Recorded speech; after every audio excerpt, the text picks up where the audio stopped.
Assalamualaikum warahmatullahi wabarakatuh. Perkenalkan, nama saya Najah Kamila Saleh dengan NIM 12580303132. Saya dari kelas 1E Sosiologi, mahasiswi UIN Sunan Gunung Jati Bandung. Jadi saya akan mereview mata kuliah Ilmu Politik dengan tema pengertian dan ruang lingkup ilmu politik.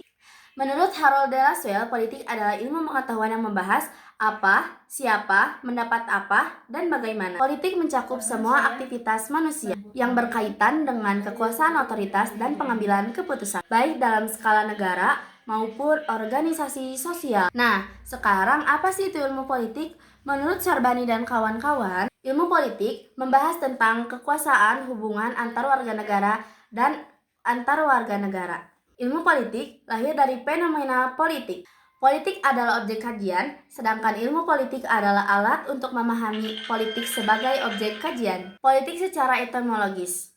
Dalam bahasa Yunani, politik yaitu polis yang artinya kota atau negara. Jadi, dalam teks Yunani kuno, politik adalah seni dan ilmu untuk mengatur suatu negara agar mencapai kebaikan bersama. Lalu, dalam bahasa Inggris adalah politics, yaitu kebijaksanaan. Jadi, politik itu adalah kebijaksanaan. Nah, dalam politik juga dibutuhkan kebijaksanaan untuk mengatur semuanya. Ilmu politik merupakan cabang ilmu sosial yang penting dalam bernegara, mulai dari bagaimana negara bekerja, kekuasaan, dan bagaimana keputusan dibuat.